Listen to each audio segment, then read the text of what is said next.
오늘도 저희가 하나님 앞에 약정한 시간에 나와서 하나님의 말씀 앞에 섰습니다. 주님, 무엇보다도 저희가 이제 이 신약 개론을 통해서 신약 성경 각 권에 담긴 하나님의 뜻과 또 하나님께서 우리에게 전달하고자 하는 메시지를 저희가 배우고자 합니다. 주님, 그리함으로써 직접 우리가 신약 성경을 대할 때 하나님께서 한 말씀 한 말씀을 통해 우리에게 들려주실 때 그 하나님의 말씀을 읽는데 저희가 유익이 되고 초점을 맞추고 바르게 이해하고 깨달을 수 있도록 하기 위함입니다. 주님 도와주셔서 오늘 이 시간의 공부도 주님을 더 깊이 알아가는 귀한 시간이 되도록 도와주시기를 간절히 기도드립니다. 심히 무죄하고 무능하고 무기력합니다. 주님의 도우심이 필요합니다. 약속하신 대로 능하게 하시고 지혜와 명철을 더하시며 주님의 영으로 충만하게 채우셔서 이 하나님의 말씀의 사역을 온전히 성취하심으로 존귀와 영광과 기쁨을 얻으시고 우리 모두에게 큰 유익과 복을 허락해 주시기를 간구합니다. 오늘 여러 지체들이 함께하지 못했습니다. 특히 질병으로 인해 고통당하고 있는 우리 임종구 형제님 기억해 주시고 속히 회복되어서 함께 하나님의 말씀을 공부하는 복을 누리도록 주님 도와주시기를 간절히 기도드립니다.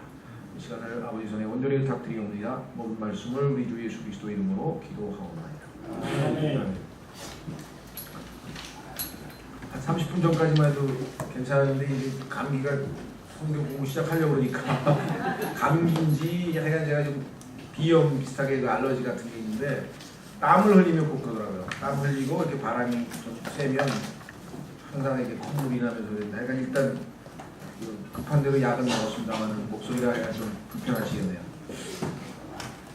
예, 그래도 하여간 하나님 도우시고 우리가 디도서, 오늘은 디도서와 그 다음에 빌레몬서 짧기 때문에 핵심적으로 디도서를 한 1시간 정도, 빌레몬서를 한 30분 정도 이렇게 해서 두 책을 해야 우리가 이제 나머지 남아있는 책들을 우리가 12월 첫째 주까지 해나갈 수 있을 것 같습니다. 그래서 12월 첫째 주까지 할 때도 보면 요한 2서와 3서를 묶어서 한 번에 하는 것 이외에는 각 권을 한 번에 한 강의에 배당해서 할 수 있도록 그렇게 하겠습니다.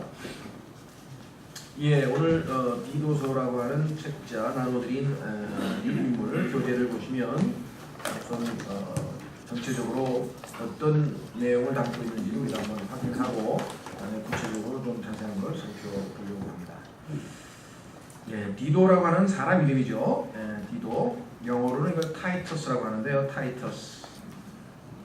묘하게도 이 타이터스라고 하는 이름은 이 서양의 이 당시에 유명한 로마의 장군이었다가 아마 나중에 황제까지 된 사람이 아마 이 타이터스가 아닌가 싶어요.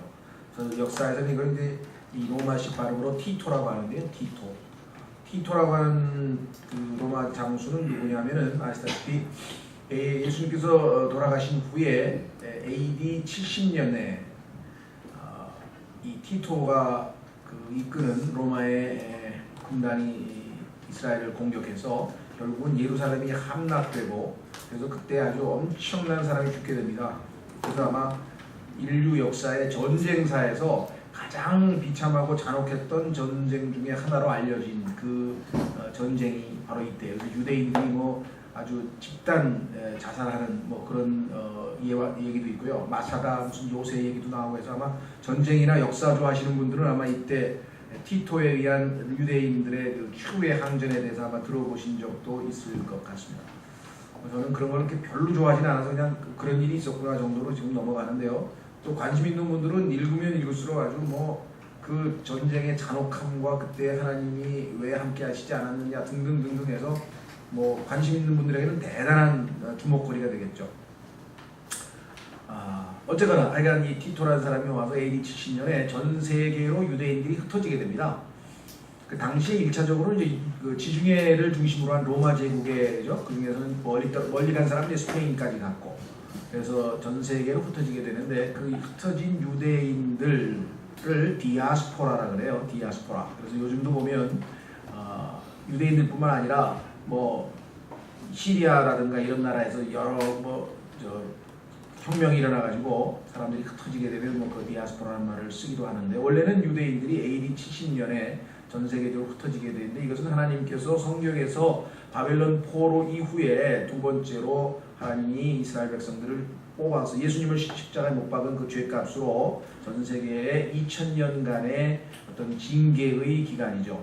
그 1948년에 다시 이스라엘이 돌아오고 적그리스도가 유대인들을 속이기 위해서 이제 7년간의 언약을 체결하고 그 기간이 끝나고 나면 이제 메시아께서 재림하심으로써 2000년 전에 세우지 못한 천년 왕국을 이제 수립하시게 되는데 그 기간 동안 2000년 동안의 유대인들의 그 고난이라고 하는 것은 뭐 말로 표현할 수가 없죠. 자, 그래서 오늘은 뭐 그 얘기 하려는 건 아니고 티토라고 하는 이 이름이 같은 이름이에요. 영어로는 타이터스라고 하고. 자, 어쨌거나 이 디도라는 사람은 성경에서는 굉장히 여러 가지 면에서 우리에게 본이 되는 사람입니다. 저도 한 2번, 3번 우리 그리스도인이 따라야 할 본이 되는 인물로서 디도는 어떤 사람이었는지 2-3번에 걸쳐서 아마 설교를 한 기억이 납니다만은 오늘은 뭐 디도의 성품에 대해서 얘기하려는 건 아니고 디도서라고 하는 책에 대해서 하나님께서 이 책을 목회서신이라고 알려진 세 서신의 마지막 세 번째 서신을 우리에게 주셨고 또 조금 넓게 얘기하면 교회 생활 서신이라 이렇게 얘기를 했는데요. 교회 안에서 어떤 문제가 있었길래 특히 그 교회는 크레테라고 하는 섬에 있는 교회였습니다. 그래서 그 섬에 있었던 교회에 어떤 일이 있었길래 하나님께서 이와 같은 지침을 주셨는지 한번 확인해 보려고 합니다. 자, 디도서. 디도는 바울의 사역 중 비교적 이른 시기에 회심하였습니다. 그는 디모데처럼 젊었고 그래서 사람들이 너를 멸시하지 못하도록 행동을 신중히 하라 이랬죠. 은사가 있었으며 그래서 목회를 했죠. 목사와 교사의 은사가 있었던 사람이었어요. 바울과 친밀한 관계를 맺고 있었습니다. 디모데가 절반은 유대인 핏줄이어서 바울에 의해 할례를 받은 다음에 디모데의 모친은 유대인이었습니다. 로이스라고 하는 죠. 그래서 어머니로부터 성경 교육을 받았는데 반면에 디도는 처음부터 끝까지 이방인입니다. 그래서 디도는 전적으로 이방인이므로 할례를 받지 않았습니다. 사도행전에 보면은 유대인들 중에서 이방인들이 예수님을 아무리 믿었다 손치더라도 할례를 받지 아니하면 구원을 못 받는다. 또는 할례를 받지 아니하면 구원을 잃어볼 수도 있다. 뭐 이런 비성경적 교리를 주장했던 자들이 있었죠. 그래서 사도행전에서 그 문제를 다루기 위해서 예루살렘에서 회의가 열렸었던 것을 우리가 사도행전 15장에서 확인한 바 있었습니다. 자, 바울은 디모데는 고린도와 에베소로 보냈고 디도는 고린도와 크레테 섬으로 보냈어요. 그래서 디모데는 에베소에서의 사역을 했고 디도는 크레테 섬에서 사역을 하게 됩니다.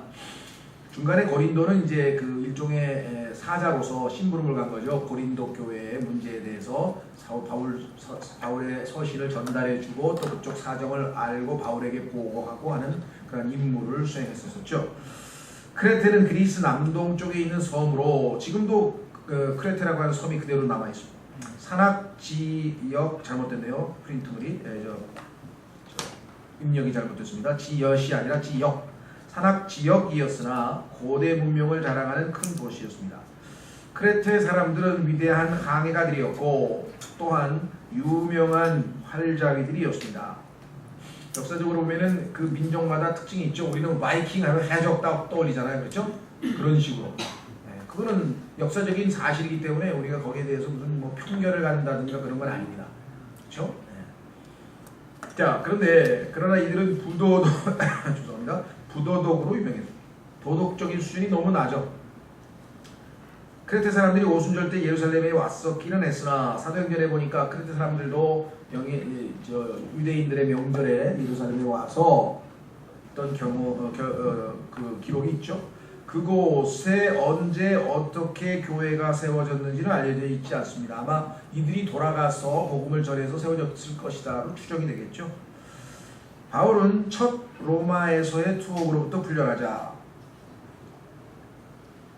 여기서 첫이라고 하는 말은 바울이 2번에 걸쳐서 로마 감옥에 갇히게 됐는데 첫 번째 투옥과 두 번째 투옥 사이에 이 디도서가 기록됐어요. 그래서 첫 번째 일단 풀려나자마자 디도와 함께 크레테로 갔다. 역사적 기록에 보면 성경적인 근거는 1장 5절, 11절, 13절에 나와있죠. 바울은 그곳에 디도를 남겨두고 그로 하여금 부족한 것을 바로잡고 각 도시에서 장로들을 임명하게 하였습니다. 바울은 다음 사역을 위해서 떠나야 하는데 이 크레테라고 하는 곳에는 마땅히 사역을 해야 될 사람이 없었고, 더더군다나 문제는 어떤 문제가 있었느냐, 여기 나와 있는 것처럼 그 교회에 부족한 것들이 있었어요. 교리적으로 가르쳐야 될 것들이 있었고, 그 다음에 그 교회를 바르게 영적으로 잘 운영할 수 있는, 이끌어갈 수 있는, 감독할 수 있는 장로들이 필요했다 그랬습니다. 성경에 보면 이 장로라고 하는 단어는 뒤에 가서 또 볼 수도 있겠지 모르겠습니다만은 지금도 혼동을 많이 하고 계세요. 장로는 성경에서 1차적으로 나이 든 사람을 얘기합니다. 예를 들면 디모데전서 5장으로 가보십시오. 디모데전서 5장에 가면 교회 생활서신에 오늘날 이 장로라고 하는 용어에 대해서 상당히 혼돈을 일으키는데 그러실 필요가 없어요. 왜냐하면 이 장로라고 하는 단어는 영어의 엘더예요. 엘더라고 하는 말은 나이가 더 든이란 뜻이에요. 나이가 더 든. 그러니까 우리나라 사람은 형 동생을 잘 가르죠. 서양 사람들은 형 동생 뭐 나이를 별로 안 따지니까 그냥 brother라고 해요. 그러면 this is my brother. 그러면 내 형제라 그랬으면 이게 우리나라 사람 꼭 물어보죠. 네 위냐 아니냐, 형이냐 동생이냐를 꼭 물어보잖아요, 그렇죠? 서양 사람들은 그렇게 별로 관심이 없나 봐요. 근데 우리는 꼭 물어보잖아요. 그래서 elder brother, 야 너보다 나이가 더 많은 아니야, younger, 너보다 더 나이가 적은 형제냐, 이걸 꼭 물어봐요. 그래서 elder라고 하는 자체는 나이가 더 들었다는 뜻인데, 상대적으로 봤을 때, 그래서 구약 시대에 그런 사람들을 장로라고 하는 용어를 썼어요. 장로. 나이가 들었다는 뜻이죠, 한자말로. 그렇죠? 어른 장자에다가 장로. 그래서 나이가 드신 분들이 경험이 많고 그러다 보니까 지도자를 하게 되지 않겠습니까? 그렇죠? 예.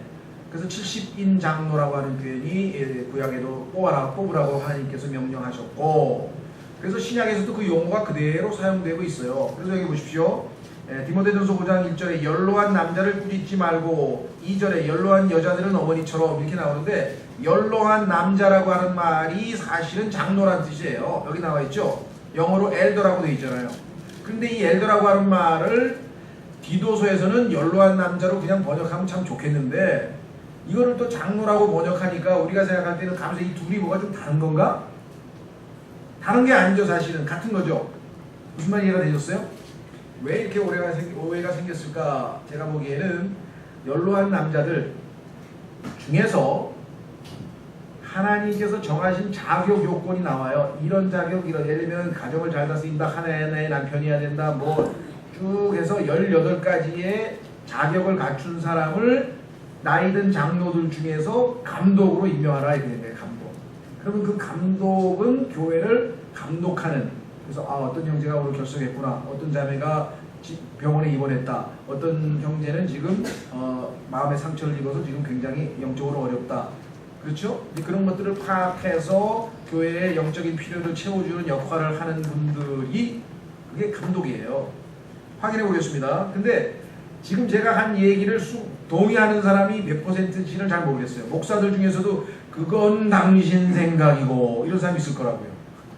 근데 제가 보기에는 이제껏 30년 넘게 이 문제를 골머리를 앓고 왔는데 결론은 지금 현재 내린 이거예요. 그러면 당신은 제임스 낙스가 시키는 대로만 하는 사람 아니냐? 여태껏 다른 사람들 다 찾아봤는데 확실하게 뭔가 안 잡혔는데 제임스 낙스라고 하는 형제님이 설명하니까 이해가 되더라는 거죠. 내가 왜 목사하고 장로하고 다른가? 이거는 성경에 보니까 감독하고 다른가? 목사는 성경에 보니까 은사라 그랬어요. 은사. 하나님이 주신 선물이에요. 그러니까 20살 먹은 사람도, 제임스 낙스는 20살 때 설교 잘했어요. 장로들이 보니까 설교를 잘해. 은사가 있어. 시켰어. 그래서. 그래 그 사람이 감독은 될 수 없어. 왜? 나이가 젊으니까. 성경에 보니까 장로쯤 돼야 될 거 아니야. 50대 이상은 넘어가야 될 거 아니야. 예를 들면 최소한도. 무슨 말이가 되겠어요? 그러니까 성경을 너무 잘 가르치고 딱 들으면 정말 은사가 있어. 저 사람 하나님 말씀 잘 가르쳐. 그래서 미국에는 총각 목사도 많습니다. 왜? 아직 결혼 안 했지만 25살인데 보니까 아주 설교를 잘해. 그리고 성경을 기가 막히게 가르쳐. 그러면 장로들이 그 목사를 도와주는 거예요. 그 사람이 말씀과 기도에 전념하도록 배려해주고, 장로들이 교회의 여러 가지 영적인 일들을 신방도 가고 아픈 사람도 찾아가고 기도도 해주고 이렇게 하는 거예요. 그러면 이 목사는 말씀과 기도에만 전념할 수가 있잖아요. 그렇죠? 그게 제가 얘기하면 저 사람 침례교 목사 많으냐? 왜 침례교회는 목사, 장로, 감독은 같은 말이다 이렇게 아예 가르쳐버려요. 그래서 목사하고 집사밖에 없어요. 근데 성경에 보면 그게 아니거든요. 확인해 보겠습니다. 빌립보서. 그래서 지금 말씀드리는 것은요, 누구나 다 동의하고 있는 건 아니에요. 그러나 저는 30년 만에 나름대로 확신을 가지고 말씀을 드리는 거예요. 제가 일찌감치 그냥 성급하게 제 의견을 정한 게 아니라 수없이 많은 사람들에게 물어보고 책을 찾아보고 30년 동안 찾아본 결과 지금 말씀드리고 있는 것이 가장 성경적으로 옳다는 나름대로의 결론이 있는데, 그렇다고 100% 옳다고는 당연히 말씀 못 드리죠. 여러분들도 생각해 보시면 좋겠어요. 자, 빌립보서 1장에 보면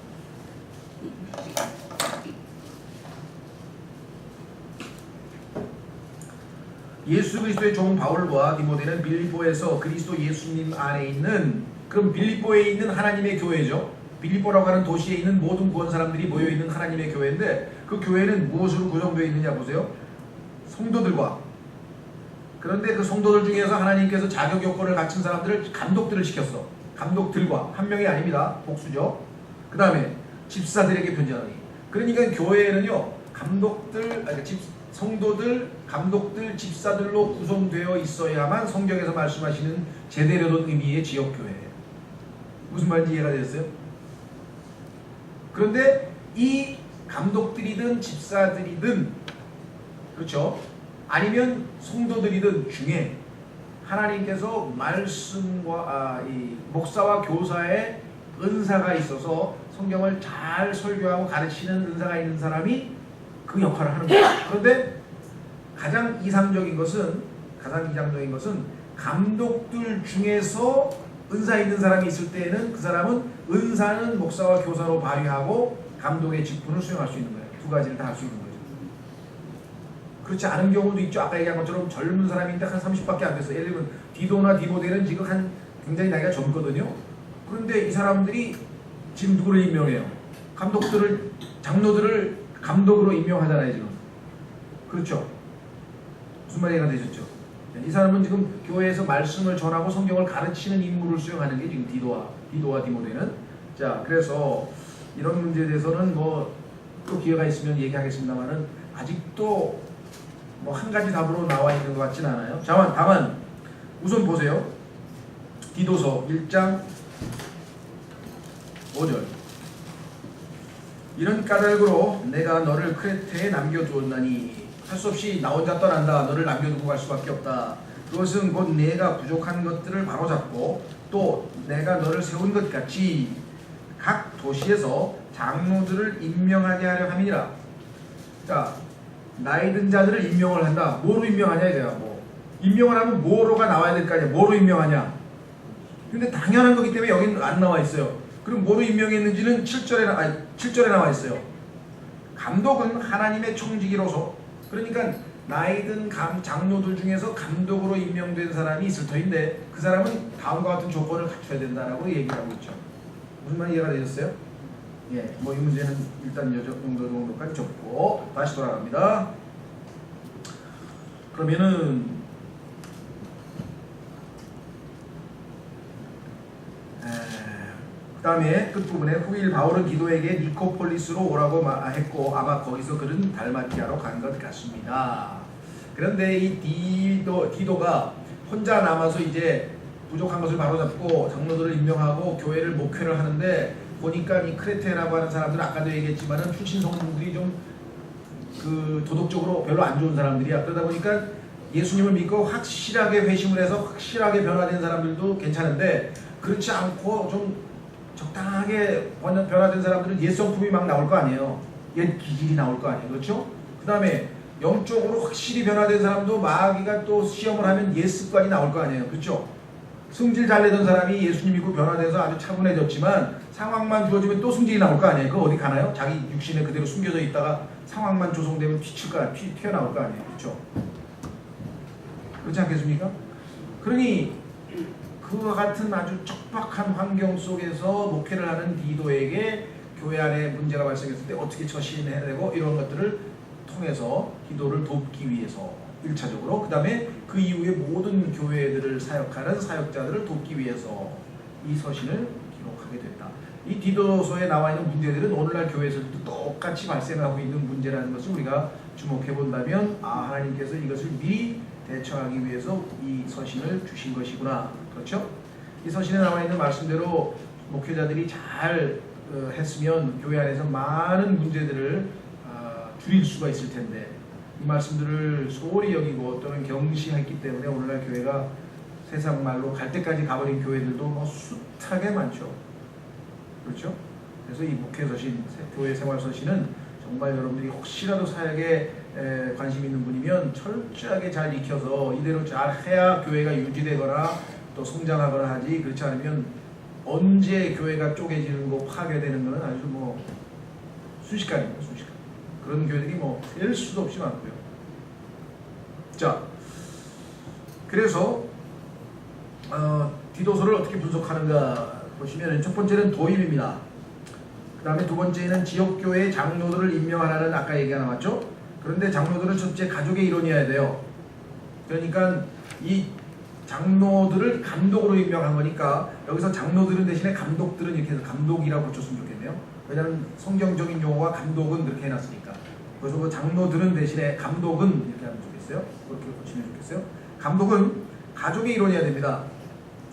그러니까 로마 가톨릭 교회의 주교, 소위 말하면 가톨릭 교회에서 주교라고 하는 표현이 있죠. 우리말로 주교. 주교라고 하는 말이 영어의 비숍이에요. 감독이에요. 그러니까 신약 성경에서 감독이라는 용어를 가톨릭은 주교라는 용어로 번역해서 쓰는데 정면으로 성경에 어긋나요. 왜? 한 아내의 남편이라 그랬는데 장가도 안 간 사람이 어떻게 주교냐. 성경을 아는 사람은 가톨릭에 갈 수가 없어요. 성경에서 너무나 멀리 정반대로 행하고 있기 때문에. 그렇죠? 마리아가 여전히, 그러니까 예수님 탄생 이후에도 여전히 늘 처녀로 있었다. 그리고 마리아가 승천했다. 이거를 철석같이 믿고 있거든요. 성경에 보면 그런 얘기가 전혀 없어요. 그러니까 성경을 모르기 때문에 로마 가톨릭은 존재할 수 있는 거예요. 그러면 장로교, 감리교는 성경을 모르기 때문에 존재할 수 있고, 순복음교회 성경을 모르기 때문에, 성경을 알면 거기 있는 성도들이 다 나오죠. 성경 믿는 교회를 찾아가겠죠. 근데 마귀가 전부 다 어둠의 권능으로 다 마음을 틀어놔가지고 진리에는 싫어하고 자기 귀를 가려운 귀를 긁어주는 그런 사람들만 찾아다녀. 아까도 뭐에서 말씀했습니다만 무슨 뭐 몇중 축복을 받아야 된다, 무슨 만사 형통이 돼야 된다. 심지어는 설교 제목이 뭔지 아닙니까? 가난은 저주입니다. 그게 우리나라에서 제일 큰 교회 목사의 설교 제목 중에 하나였어요. 그래서 어떤 분은 그 교회에서 나왔어.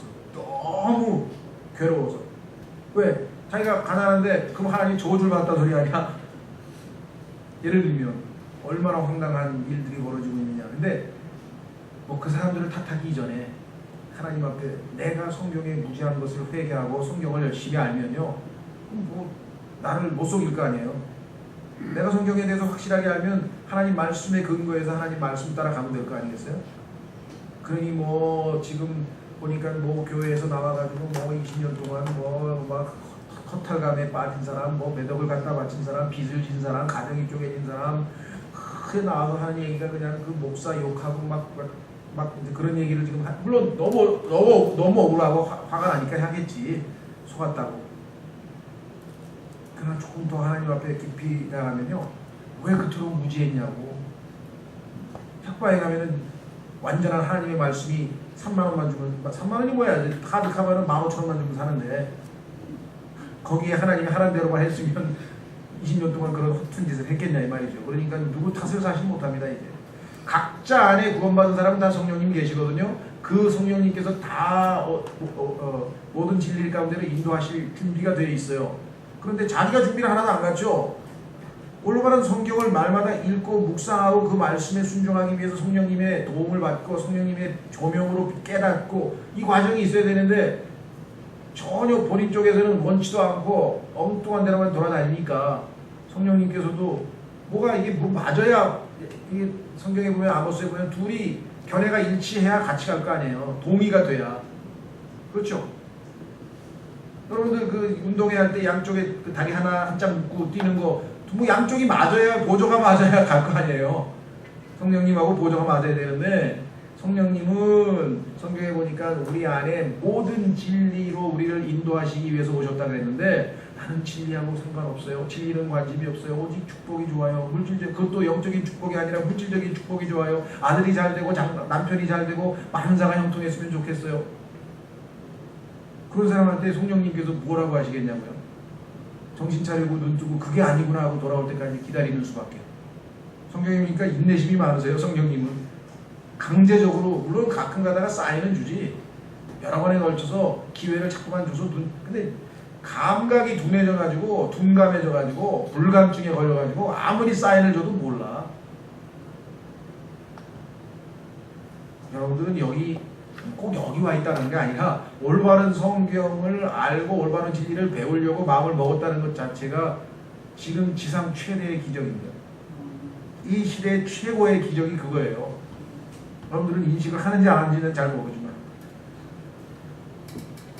자, 그래서 두 번째, 흠이 없어야 된다. 이건 이제 뭐 성품에 관한 것이고요. 친절한 사람이어야 된다. 그렇습니다. 이 친절은 성경에 보면요, 굉장히 수준이 높은 거예요. 왜? 성경에서 얘기하는 친절은 스튜어디스가 그냥 회사에 가서 한 달 연수 받으면서 안녕하세요, 요거하고는 다른 거거든요. 이런 친절을 성경에서 말하는 게 아니에요. 그거 누가 못해. 한 달만 연수 받으면 다 하지. 진심에서 나오는 친절 확인해 보겠습니다. 수준이 굉장히 높고 안 돼요. 저도 그냥 억지로 몇 번 해보려고 하는데 안 되더라고요. 성령님이 충만하고 뭐가 성경으로 웬만큼,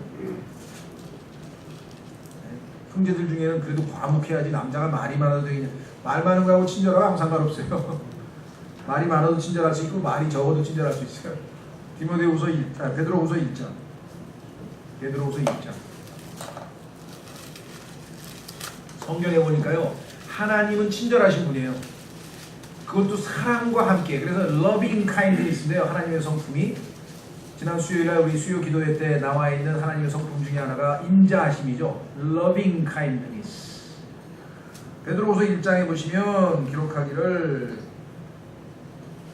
5절, 이것과 더불어 열심을 다하여 너희의 믿음의 덕을 덕의 지식을 지식의 절제를 절제의 인내를 인내의 경건을 경건의 형제의 친절을 형제의 친절에 사랑을 더하라.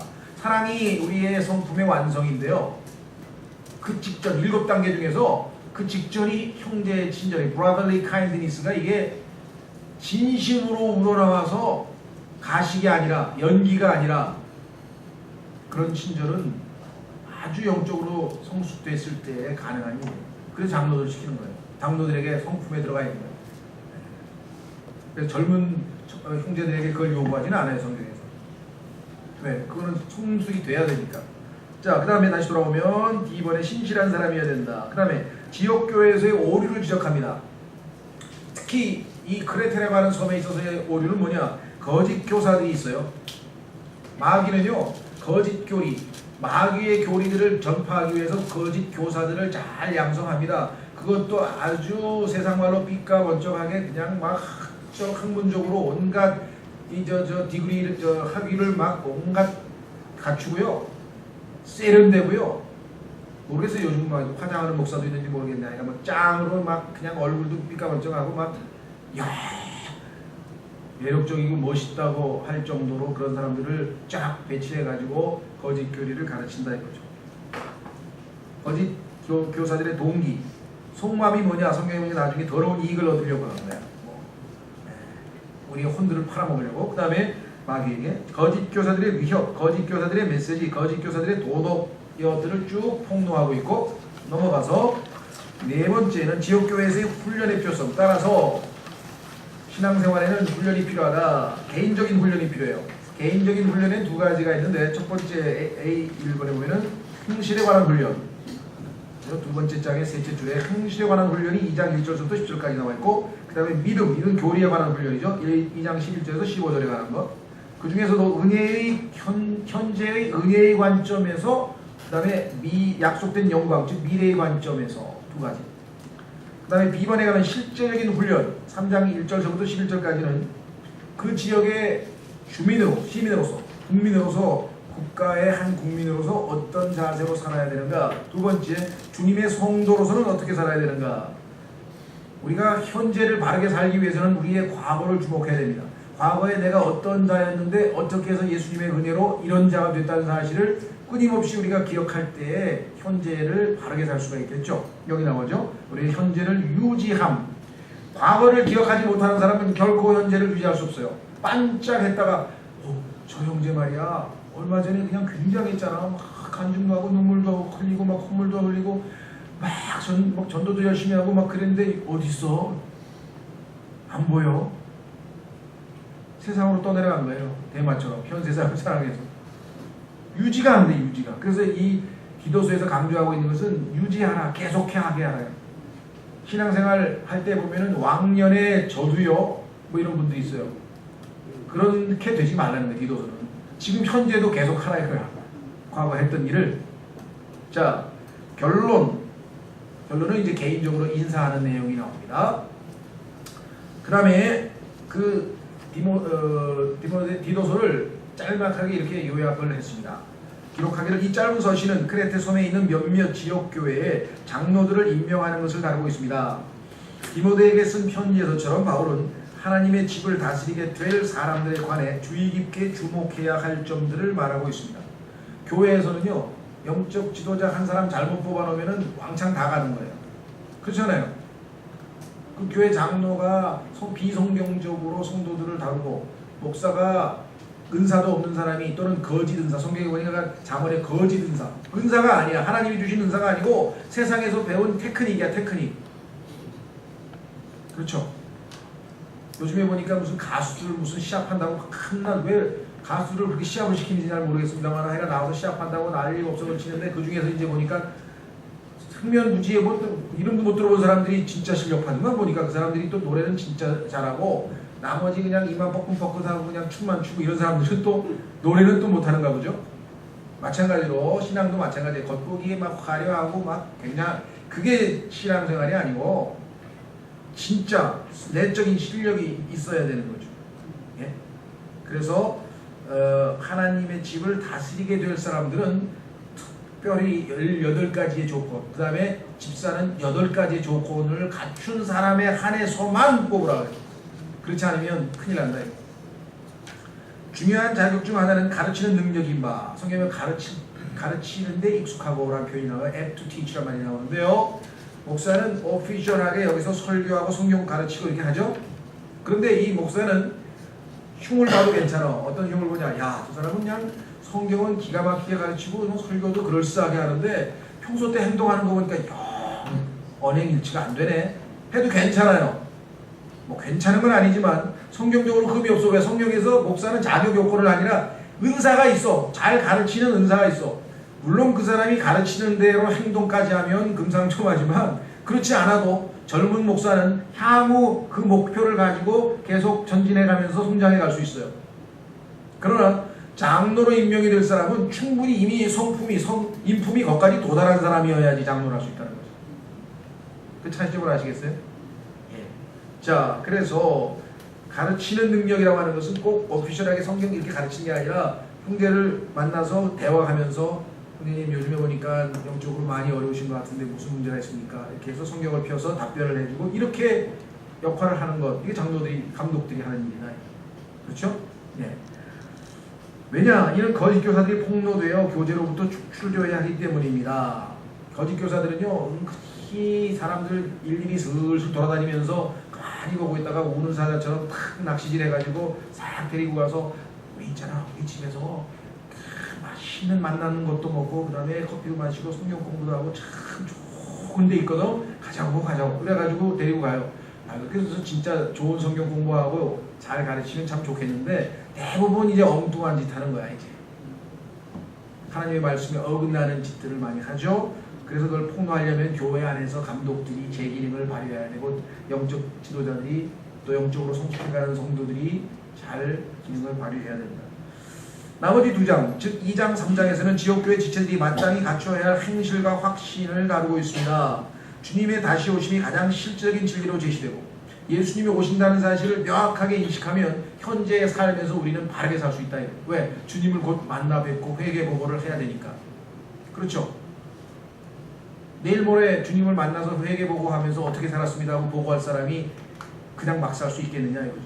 주님이 오신 것을 인식한다면 거룩한 삶을 살도록 도전하는 진리로 제시됩니다. 그렇습니다. 이 땅에서 매일매일의 삶이 거룩하게 살아야 될 이유는 주님을 곧 뵙기 때문에 진정한 회심이 가져다줄 진정한 결과에 대한 또한 설명합니다. 진정으로 예수님을 믿었으면 진정으로 이런 결과가 와야 된다.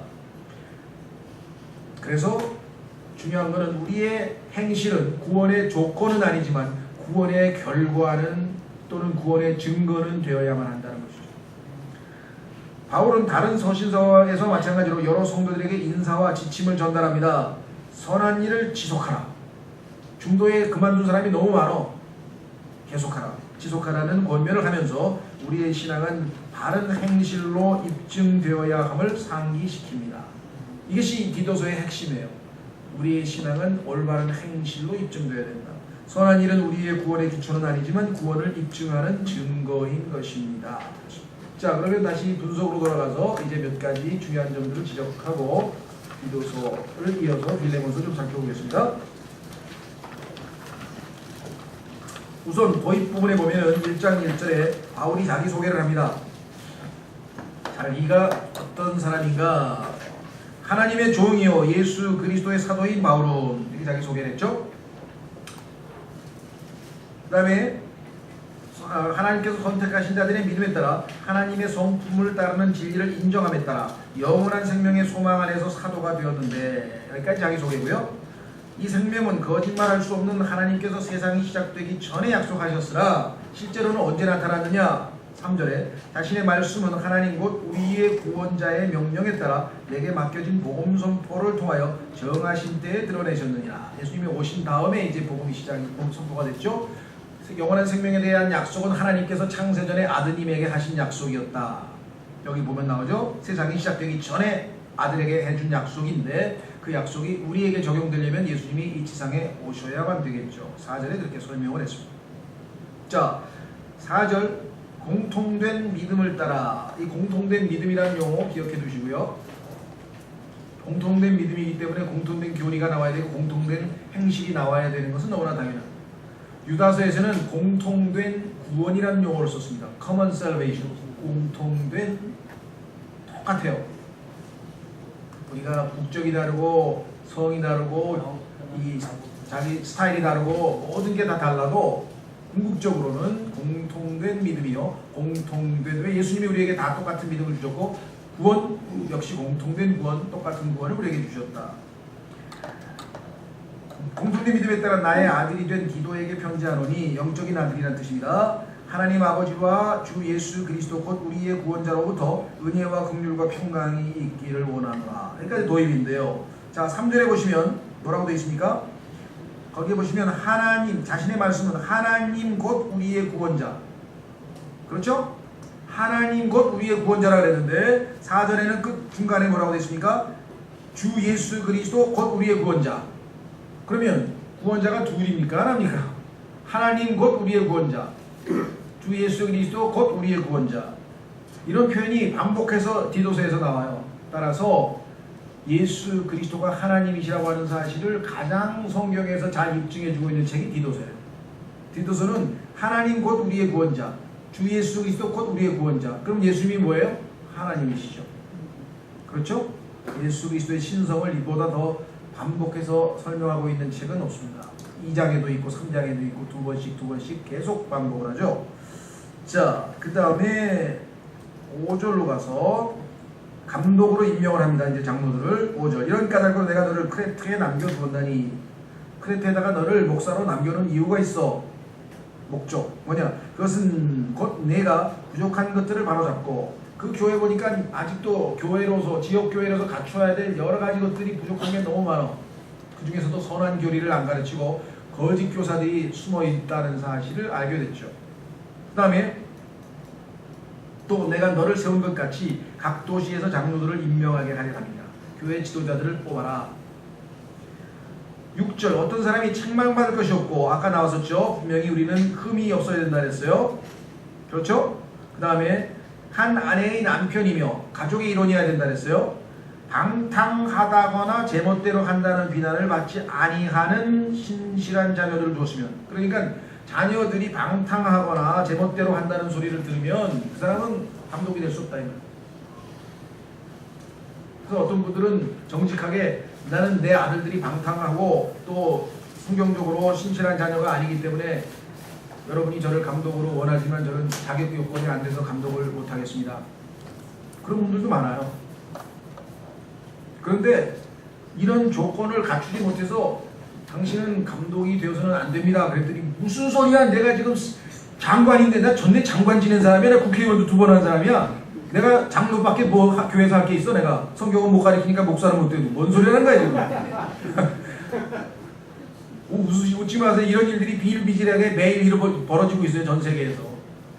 엘비스 프레슬리가 뭐 회심했다 그러니까 뭐 영국에서 그냥 즉시로 뭐 아니 엘비스 프레슬리가 아니고 누구야? 비틀즈의 그 누구지? 존 레넌인가? 비틀즈의 멤버. 그래가지고 그냥 한 달 만에 집사됐다 그러던가 하여간 뭐 그런 얘기를 제가 책으로 쓴 걸 누가 봤는데 하여간 그런 거 있잖아요. 그렇죠? 얼마 전에 보니까 유명한 대학 총장인데 믿은 지 5년도 안 됐는데 벌써 집사야.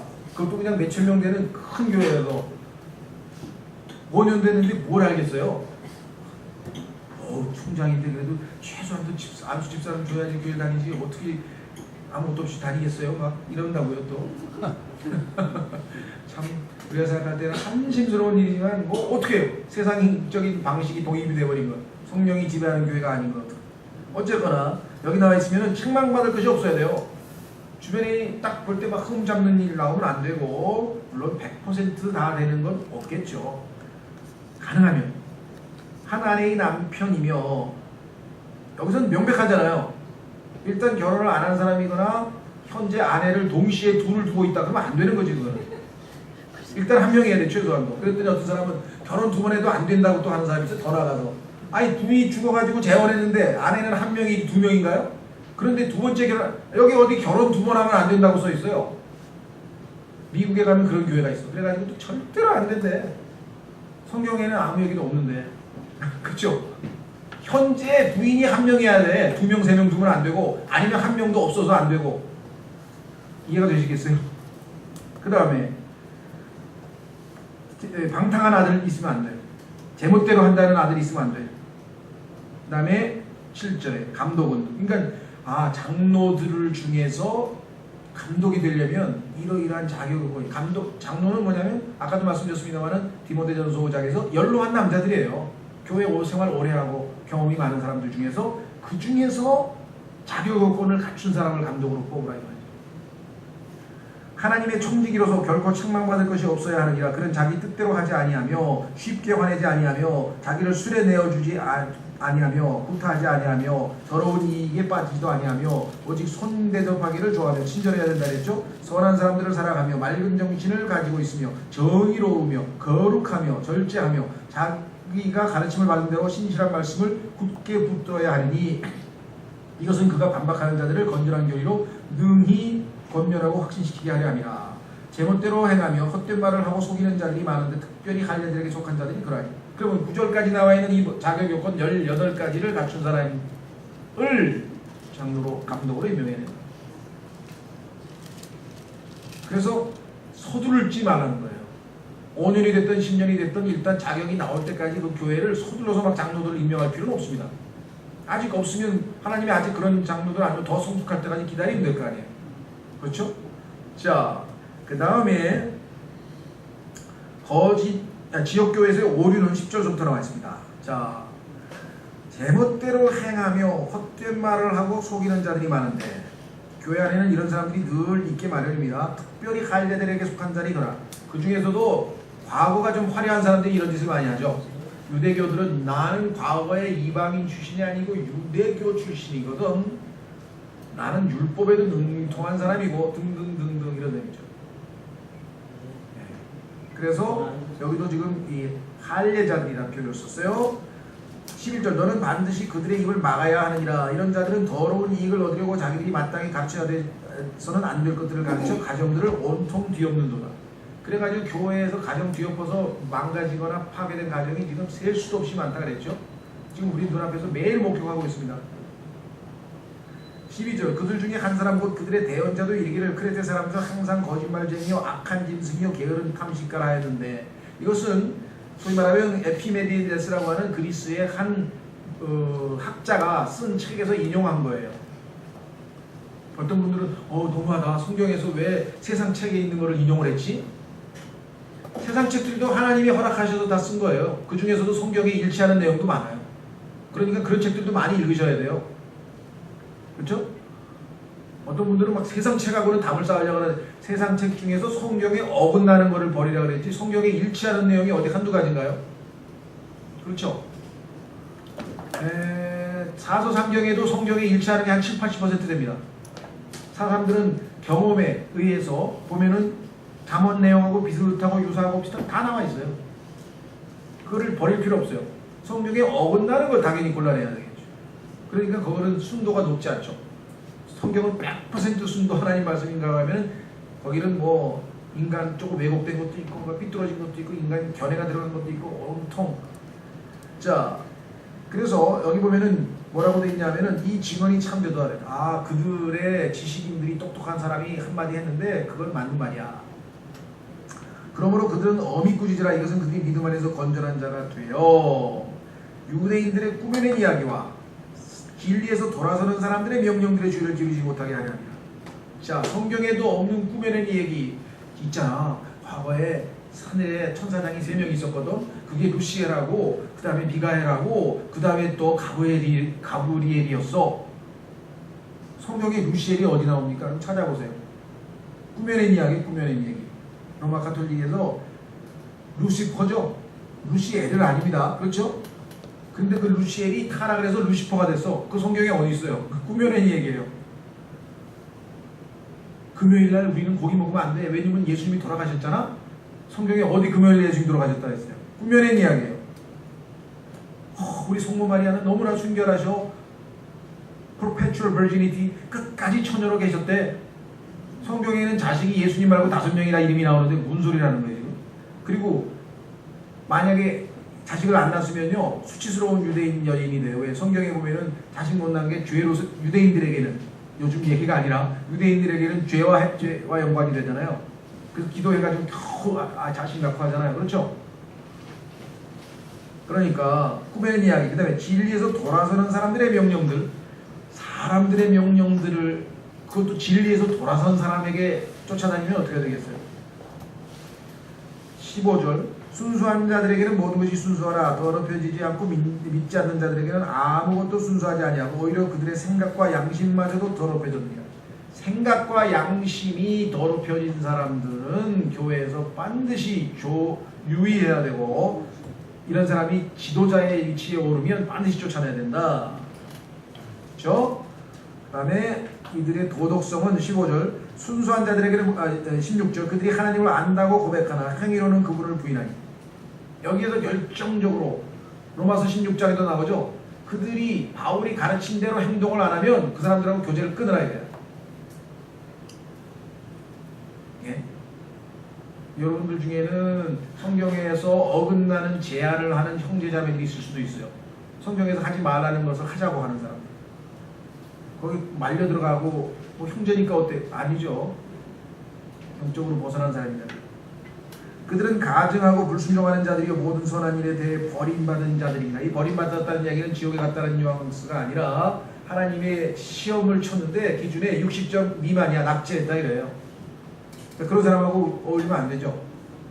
하나님이 보시기에 성도로서의 자격 미달이야. 생명은 붙어있어서 구원을 받았는지 안 받았는지 모르지만, 그래서 우리가 교제의 기준이 있어야 돼요. 교제의 기준. 그렇죠?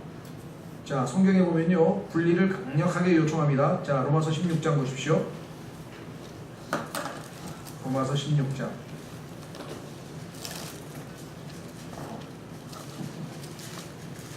17절. 우선 12장부터 먼저 보겠습니다. 12장과 16장이 모순되느냐? 아닙니다. 모순이 되는 게 아니에요. 로마서 12장 찾았습니까? 18절. 로마서 12장 18절 가능하다면 너희가 할 수 있는 대로 모든 사람과 화평하게 지내라. 가능하다면. 근데 가능하지 않을 때도 있어요. 어느 때? 16장으로 갑니다. 로마서 16장. 형제들아 이제 내가 너희에게 17절 16장 17절 형제들아 이제 내가 너희에게 간청하노니 너희가 배운 교리에 역행하여. 로마서 1장서부터 15장까지 16장까지 지금 쫙 가르쳐줬는데 역행하여 분쟁을 일으키거나 실족하게 하는 자들을 주목하고 행실이 가르친 거에 어긋나게 행동하는 사람이 있다면 그들을 뭐라 그랬습니까? 피하라. 교제를 끊으라 이거예요. 왜? 너도 물들어. 잘못하면 물들어 버려요. 세상 사람들도 보면 다 어떻게 됩니까? 빗나간 아이들 보면은 다 뭐예요? 언니 따라가, 형님 따라가, 그렇죠? 맨날 언니하고 형 따라다니다가 다 망하듯이 교회도 똑같아요. 엉터리 교사, 잘못 가르치는 사람, 그런 사람들 쫓아다니다가 빗나가 버린다. 굉장히 조심해야 되죠. 네. 자, 다시 돌아오셔서 넘기시면 지역교회에서의 훈련의 필요성이 나오는데요. 디도서 2장 1절에 보면요. 교리가 교리에서 그치는 게 아니라는 사실을 명백하게 보여줍니다. 디도서 2장 1절 오직 너는 건전한 교리에 합당한 것을 말하여. 그럼 어떻게 구체적으로 행하느냐? 2절 연로한 남자들이 맑은 정신을 가지며 신중하고 절제하며 믿음과 사랑과 인내에서 건전하게 하고. 청년들에게 이렇게까지 요구하지는 않습니다. 영적으로 아직 어린 사람은 이렇게까지 요구하지 않죠. 그러나 이것이 목표는 돼야지. 아, 내가 영적으로 성숙할수록 이걸로 이렇게 가야 되겠구나. 두 번째, 연로한 여자들은 다 순서가 있습니다. 교회 안에서 그와 같이 하여, 그와 같이는 맑은 정신을 가지라는 얘기죠. 거룩함에 합당하게 처신하도록 하며 거짓으로 비난하지 말고. 여자의 특징이 나와 있죠. 이 자매님들의 특징은 입이 절제가 잘 안 되는 거예요. 근데 그거는 좋고 나쁘고를 떠나서 생리적으로 그래요. 통계적으로 남자가 하루에 하는 말이 10,000마디인데 여자가 하는 말은 미니멈으로 15,000이에요. 그러니까 최소로 1.5배는 말을 하게 돼 있는. 근데 하나님이 이렇게 만드신 거예요. 그런데 그 말을 우리가 잘해야지. 좋은 쪽으로. 그 다음에 그러니까 어떤 사람이 여자가 왜 이렇게 말이 많냐 그러면 성경적으로 말을 많이 하게 돼 있어요. 맞는 말이에요. 그래요. 근데 문제는 유익한 말을 하는 게 이제 필요한 거겠죠. 말을 많이 하는 건 잘못된 건 없어. 자, 자기를 많은 술에 내리지 말며. 요즘에 보니까 교회 생활이 외롭고 인간적으로 외롭다 그래가지고 밤에 잠이 안 와. 한 잔, 두 잔 하시는 분들이 꽤 있더라고요. 보니까 목사님들 중에서도요 밤에 소주 한 병 먹어야 잔대. 자기는 아마 청제자매들이 교회 사람들이 너무나 어려운 사람이 많아서 마음이 아파서 잠이 안 오는지 난 그것까지는 모르겠는데 하여간 그러시더라고. 제가 아는 장로님도 딱 보면 저녁에 반주로 소주 한 잔을 꼭 먹어야. 근데 하나님 용서하십시오. 잠이 안 옵니다. 참 딱해서 뭐라고 할 수도 없고 안 할 수도 없고 노예가 됐어요. 이미. 그런 사람 많아요. 여러분들 지금 숨겨서 말 안 하세요. 특히 여자분들은 더 외로움을 타잖아요. 그래서 의외로 술, 담배 하는 노인들 중에 할머니들이 많습니다. 할머니들이. 그렇죠? 선한 것을 가르치는 자가 되게 하라. 그럼 누구를 가르치느냐? 교회에서 나이 드신 분들은 4절 이것은 그들이 젊은 여자들을 가르쳐서. 교회 안에 젊은 여자들의 행실은 나이 드신 자매님들이 가르쳐줘야 돼요. 목사나 장로들은 남자가 아니고 여자이기 때문에 여자가 해야 될 일을 가르칠 수가 없어요. 모르니까. 그럼 어떻게 가르치냐? 맑은 정신을 가지고 자기 남편을 사랑하고 자기 자녀들을 사랑하게 하며 신중하며 정숙하고 가정을 보살피며 선하고 자기 남편에게 순종하는 자가 되게 하려 함이니 그래 하여야 하나님의 말씀이 모독을 받지 아니하니라. 난 교회 다니는 자매님들이 이 구절은 알고 다니는지 모르고 다니는지 모르겠어요. 남편에게 말 안 듣는 거는 상관없어요. 남편은 뭐 보잘것없고 형편없고 정말 한심스러우니까. 내가 봐도 거의 남자들이 그렇거든요. 그러니까 여자들이 판단이 맞기는 맞아요. 그러나 하나님께서는 그래도 그 남편을 어떻게 하라고요? 여기 나와 있잖아요. 순종하라는 거예요. 어떻게 하면 돼요? 나는 남편에게 순종하는 게 아니고 남편에게 순종하라고 하신 하나님의 말씀에 순종하고 있는 거야. 그럼 마음이 편해지잖아요. 이런 멍청한 사람한테 내가 어떻게 순종을 하라고. 아유, 이런 한심한 사람한테. 그렇게 생각하면 답답한 노릇이지만 그래도 순종하라고 하신 하나님은 위대하신 분이잖아. 그분의 말씀에 순종하는 게 낫지. 그게 지혜로운 여자예요. 그렇죠? 아내를 사랑하는 것도 마찬가지야. 아이고 이렇게 말하는데 이렇게 속을 썩이는 사람을 어떻게 사랑하라고. 아이고 꼴 보기 싫어. 그런데 그 아내를 만드셔서 아내로 주신 하나님께서 사랑하라고 하셨으니 나는 하나님의 말씀에 순종하겠습니다. 그게 유일하게 하나님 말씀에서 믿음에서 승리할 수 있는 비결이에요. 사람이 한 말로 치면은 뭐 지가 목사 아니 뭐 나한테 이래라 저래라 뭐 기도하라 말하 뭐야 도대체. 그게 아니잖아요. 데살로니가 전서에 나와 있는 것처럼 하나님의 말씀으로 받았다. 바울이 말을 했는데 그걸 하나님의 말씀으로 받았다는 얘기 아니에요. 왜 하나님이 세우셨습니까? 은사를 주셨으니까 얘기하고 있지. 자기가 은사도 없는데 여기서 나와가지고 뭘 어떻게 하겠어요? 거짓 은사를 자랑한다고요? 아니잖아요. 자, 그 다음에 6절. 그럼 젊은 남자들은 어떻게 되냐? 이와 같이 권면하여 맑은 정신으로 생각하게 하되. 젊은 남자들이 제일 영적으로 어려 대개 보면. 그래서 그냥 한 가지만 요구했어. 7절. 모든 일에서 내 자신을 선한 행위의 본으로 보이며. 목사가 본을 보여야 돼 사실. 나왔죠? 교리에서 부패하지 아니함과 신중함과 성실함을 보이고 비난받을 수 없는 건전한 말을 하라. 이것은 반대편에 속한 자가 너희에 대하여 나쁘게 말할 것이 없으므로 부끄러움을 당하게 하려 함이라. 적어도 사역자라고 한다면은 사람들이 봤을 때 뭐 지적할 사항이 별로 없어야지 되는데 있으면은 부끄러움을 당할 거 아니에요. 그게 얼마나 안타까운 일이냐. 종에게 권면해 자기 주인들에게 순종하게 하며 모든 일에서 그들을 매우 기쁘게 하고 말대꾸하지 말게 하며. 그리스도인의 직장인들은요 일단 자기 상사에게는요 한 가지 저 인간 같지도 않은 저 치한테 내가 어떻게 순종하란 말이야. 그러면 순종이 안 되는 거고요. 그런데 저런 상사를 나에게 붙이신 하나님은 붙여주신 하나님은 지혜롭고 현명하고 너무나 놀라우신 분이니까 무슨 이유가 있겠지. 하나님께 순종하자. 그럼 순종할 수 있는 거예요. 그게 비결이죠. 그렇죠. 10절 훔치지 말고 전적으로 선하게 충성하는 것을 보이게 하라. 훔치지 말라니까 뭐 진짜 뭘 훔치지 말았나? 아무것도 안 훔치셨다. 모르죠. 여러분들이 직장생활에서 슬렁슬렁 되면서 느슨하게 시간이나 때우면 돈을 시간을 훔치는 거고 그런데 월급은 다 받아가니까 돈을 훔치는 거고 하나님께 다 훔치는 걸로 치는 거예요. 성경적으로. 그래서요 열심히 해야 돼요. 열심히. 어떤 분은 눈치 싹 보면서 자기 일 안 하고 말이죠. 성경 보고 막 영적으로 자기가 대단 천만의 말씀. 직장에서 일하는데 누가 성경 들여다보라 그랬어요. 평소 때는 성경도 펼치지도 않는 사람이 괜히 폼 잡으려고 일할 시간에 막 자기 영적으로 뛰어난 것처럼 아니. 과거에 그런 분이 있었어요. 그래서 내가 하지 말라 그랬더니 막 자기는 주님을 위해서 살라 그러는데 뭐 목사가 잘못된 뭘 권면을 한다나? 아닙니다. 일할 때는 최선을 다해서 일을 하는 게 안 훔치는 거고요. 그래서 그 회사에 이익을 가져다 대고 보고의 근원이 돼야 되고 자기 때문에 그 회사가 번성을 해야 돼요. 그 나머지 시간에 얼마든지 세상 사람들이 뭐 게임하고 술 마시고 뭐 다방 가서 무슨 강남 스타일이나 듣고 앉았고 그럴 때 강북에 있는 스타벅스에 가든지 아니면 강북에 있는 조용한 곳에 가서 성경 읽고 토론하고 성경 공부하는 카페 있잖아요. 크리스찬 북카페도 있대요. 요즘에 보니까 가서 차 커피 마시고 성경 공부하는 방도 다 만들어져 있어요. 그런데 가서 만약에 시간 했다 얼마든지 할 수 있어요. 자, 조심하셔야 됩니다.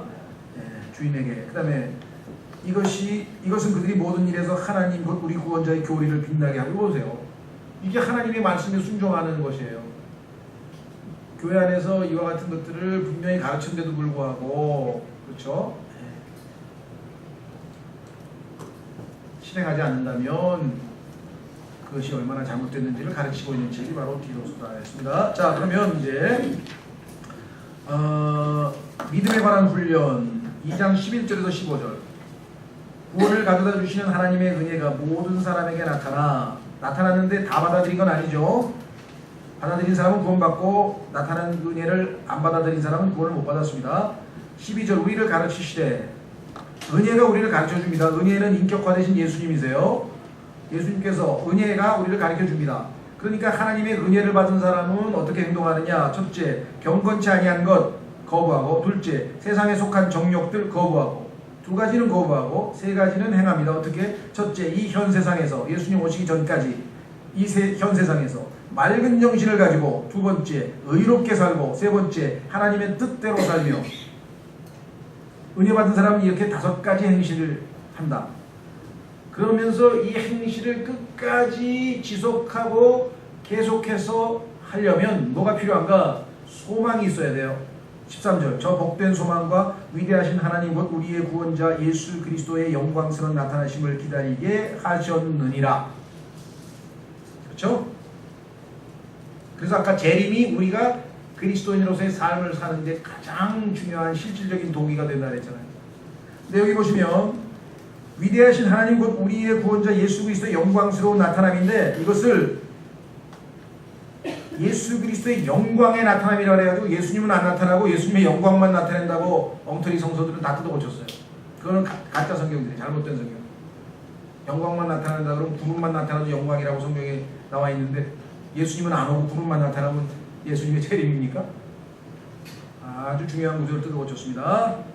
자, 그 다음에 14절, 그분께서 우리를 위하여 자신을 주심은, 자, 예수님께서 여러분에게 생명을 내어주셔서 구원하신 목적이 나와 있어요. 모든 불법으로부터 친히 우리를 구속했습니다. 정결하게 하셨습니다. 그러면 그 다음에 어떻게 살라는 거예요? 선한 행위에 열심을 내는 백성, 하나님의 좋은 행실, 선한 행실에 열심을 내고 계십니까? 여러분들이 곧 자신을 위한 특별한 백성이 되게 하려 하십니다. 이 세상에 있는 평범한 백성들은 전부 먹고 마시고 놀고 춤추고 세상에 죄 짓는데 즐기고 있다 이 말이에요. 그러나 하나님의 특별한 백성은 하나님의 선한 행실을 지속하려고 한다. 15절, 이것들을 말하고 권면하며 모든 권위로 꾸짖고 아무도 너를 없이 여기지 못하게 하라. 3장, 실질적인 교우 훈련은 어떻게 하느냐? 1절에 보면은요, 과거에 어떻게 살았는가가 나와요. 그 다음에 3절로 가면은 이제는 어떻게 살아야 되는가 나와요. 그 중에서도 그 과거의 모습이 3절에서 8절까지 나와요. 그 다음에 현재는 9절에서 11절까지 나와요. 이걸 우리가 여기서 지금 시간이 없으니까 다 얘기하진 않겠습니다만은, 한마디로 말씀드리면은 우리의 과거가 육신을 따라 사는 죄악된 삶이었다고 한다면, 구원받은 이후에 우리의 삶은 성령을 좇아 선한 열매를 맺는 합당한 삶이 되어야 하지만, 이 사람은 구원받은 사람 맞구나 하고 입증이 되지. 행위가 구원의 조건은 될 수는 없지만 구원받은 후의 삶에서 드러날 때에 저 사람 구원받은 사람 맞네 하고 우리가 간증을 세울 수 있고, 그래야 하나님께 영광을 돌리지. 저 사람 밤낮 구원받았다고 하늘나라 간다고 지금 입에 닳도록 말만 하고 다니는데, 저 사람은 행실을 보니까 저런 사람이 하늘나라 가면 나는 안 갈래 라는 행실을 보이면 어떡하느냐. 물론 그 사람이 진짜 구원받았으면 행실이 나빠도 하나님이 그것으로 인해서 구원을 취소하진 않겠죠. 그러나 이 땅에서 자신을 위하여 생명을 주시고 그토록 축복을 주시고 은혜를 주신 하나님을 철저하게 다른 사람이 모독하게 하는 삶만 살았다. 얼마나 그분 앞에 가서 민망스럽겠냐. 그런데도 불구하고 구원은 취소 안 하셨으니까 감사한 일이겠지만, 한나라에 가서 어디 얼굴을 들고 다닐 수가 있냐 이게요. 그렇죠. 대부분의 사람들은 그래도 한두 가지는 하나님을 위해서 살았을 거 아니에요. 대부분 보면. 그런데 어떤 사람은 전혀 그렇게 없을 정도로 막 그렇게 형편없이 살아버리면, 반면에 이 세상에서는 참 어디 눈에 띄지도 않고 정말 교회에서도 이렇게 특별하게 눈에 띄지도 않았는데, 하나님 앞에 가니까 그냥 금과 은과 보석으로 그냥 선한 일을 그렇게 많이 해놓은 게 쫙 쌓여가지고 나오면 얼마나 영광스럽겠어요. 주님께서 그 사람을 자신의 옆자리에 앉히면. 그렇죠. 모르겠어요. 요번에 보니까 그 누굽니까? 그 올림픽에서 송대남인가? 맞나요? 그 금메달 딴 사람 송대남이라는 사람 하나 있었나요? 그 육중한 사람 하나 있었잖아요. 그 사람은 나이도 30몇 살이 돼가지고 이게 퇴물이야. 유도 선수로서는 아예 그냥 환갑도 넘은 사람이 돼가지고 아예 사람들이 기대도 안 해. 저 사람, 그러니까 유명한 사람 김재범, 왕기춘 이런 사람은 이제 금메달 후보고, 이 사람은 그냥 30몇 살에 평생 올림픽 티켓을 처음 딴 사람이야. 그 이름도 없어. 기대도 안 하고. 근데 이 사람은요, 피눈물 나게 훈련을 해가지고 주도를 제대로 하는 사람들은 오히려 이름값 하는 이렇게 이름만 그냥 건방 날리던 사람보다 이 사람이 금메달 딸 거다 그래서 우리나라가 금메달 10개 딸 때 이 사람이 딸 거를 계산해서 넣었다는 거예요. 겉으로는 보도는 하나도 안 됐는데 그리고 처음으로 송대람이라는 이름이 나왔어요. 올림픽 첫 출전에 금메달 따고 그 다음에 나이가 많아서 은퇴했어. 지금 코치가 됐어. 근데 얼마나 사람들이 감동을 받아. 이야 대단한 사람이다. 그렇죠? 주님 앞에 가서도 우리가 그렇게 될 수도 있다는 거죠. 자 그래서 넘어갑니다. 이제 마지막 결론에는요. 12절부터 15절까지는 한 사람 한 사람에 대한 바울의 언급이 나오는데 참 놀라워요. 왜냐면요. 자기들에게 필요한 그 용어가 뭐라고 나오냐면요.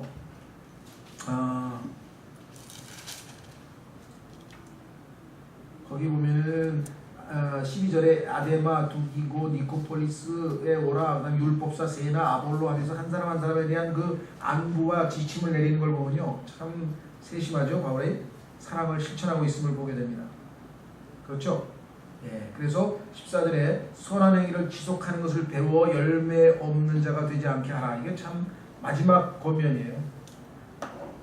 사역자로서 여러분들에게 기대하는 바는 하나님의 말씀을 배워서 정말 선한 행위를 한두 번 하다 마는 게 아니라 지속해서 행위 열매 없는 자가 되지 않도록 하는 거예요. 그래야 하나님 앞에서 그 열매로 상급을 받을 수가 있게 되는 것이 궁극적인 바람이죠. 자, 그래서 오늘 시간이 없기 때문에 끝부분에는 조금 저희가 요약을 해서 말씀을 드렸고요. 그 다음에 나머지 한 30분에 걸쳐서 빌레몬에 대해서 말씀드립니다. 성경에서 유다서가 한 장이고 오바댜가 한 장이고 아마 한 장짜리 책이 몇 개 되죠? 구약은 아마 오바댜인 것 같고 신약은 유다서, 그 다음에 요한 2서, 요한 3서, 그 다음에 빌레몬서 이렇게는 한 장밖에 없어요. 2장이 없어요. 그렇죠? 짧은 건데요. 자, 빌레몬이라고 하는 사람은 자 여기 그냥 우선 먼저 읽고 보완 설명을 하겠습니다. 나눠드린 유인물. 빌레몬은 사도 바울의 친한 친구로 아마도 바울에 의해 그리스도께로 인도된 것 같습니다. 실제 보니까 과거에 바울을 만나서 구원받은 사람 같아요. 100% 확신은 안 하지만 그는 노예를 소유하고 있는 선량한 상류층 사람이었을 것입니다. 이거 추정이 됩니다. 그런데 그 중에 오네시모라는 사람이 하나 있었어요. 그는 그의 노예, 즉 빌레몬의 노예였는데 돈을 훔쳐 주인으로부터 도망을 쳤으나 결국 로마에서 철장 신세가 되고 말았습니다. 그는 바울로부터 복음을 듣고 회심한 후 바울에 의해 빌레몬에게로 보내어졌습니다. 여러분 생각에는 야 바울은 너무 잔인하다. 너 훔친 노예를 보내버리면 이제 가가지고 로마의 법에 따르면요 십자가에 처형당해요. 이 노예가 도망친 노예는 또 훔친 노예는 바울이 그렇게 십자가로 처형당하게 보낸 거냐? 그건 아니죠. 그리스도인의 형제로서 받아들이라고 하는 편지를 써서 지금 이 오네시모를 보내는 거예요. 자, 이때 바울은 이 서신을 써보냈습니다. 그래서 직접 들고 가는 거예요. 바울의 서신을 들고 오네시모가 자기가 도망친 주인에게로 돌아가는 내용입니다.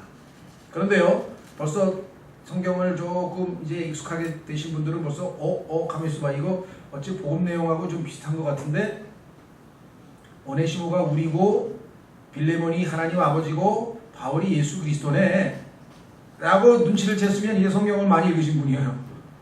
그렇지. 이게 표적으로 보니까 복음 얘기구나. 그렇습니다. 그래서 하나님께서 그 이외에도 여기에는 숨겨진 메시지가 많지만 핵심적인 거는 일단 바로 그거죠. 그렇죠? 그래서 바울이 내가 대신 다 빚을 갚겠다. 빚 갚는 얘기까지 나와요. 그럼 벌써 여러분들 이거 전가의 법칙, 성가라고 하는 교리구나. 금방 알 수 있겠죠? 자, 우선 내용을 보겠습니다. 이때 바울은 이 서신을 써버렸습니다. 도망친 노예로서 오네시모는 로마의 법에 따르면 채찍질, 고문 및 십자가 처형 등을 당할 수밖에 없었으나 바울은 빌레몬에게 은혜를 베풀 것을 강권하고는 여러분과 제가요 중재자 없이 하나님께로 가면 그냥 지옥으로 가는 겁니다. 끝나는 거예요. 자신의 돌아온 노예를 사랑하는 형제로 대할 것을 권면합니다. 그러면서 나처럼 대하라. 자기처럼 바울처럼 대하라고. 하나님께서 우리도 예수님처럼 대해주시는 거 아닙니까? 자, 빌레몬 분석 도입 1절에서 3절, 빌레몬에 대한 칭찬 4절에서 7절, 오네시모를 위한 간청 8절에서 17절, 바울의 언질 18절에서 22절, 결론 23절에서 25절. 그래서 이 빌레몬서는요, 문학적인 가치도 대단한 것으로 평가를 받습니다. 한 사람을 살리기 위해서 일종의 청원서를 작성한 거예요.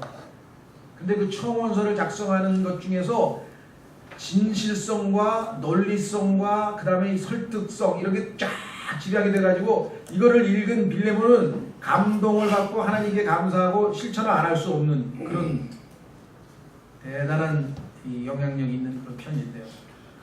그래서 여러분 누군가지라도 혹시라도 뭐 주변에 그런 일이 우리에게 발생하는지는 모르겠습니다만은, 자, 읽으면 읽을수록 참 하나님께서 바울에게 풍성한 지혜를 주셨구나 라고 하는 것을 우리가 알 수 있죠. 자, 바울은 유익이 되는 또는 이익을 가져오는 이란 뜻이에요. 오네시모라고 하는 단어가 성경에 따르면요, 하나님께서 여러분과 저를 많은 사람에게 유익을 가져다 주는 인간으로 지었어요.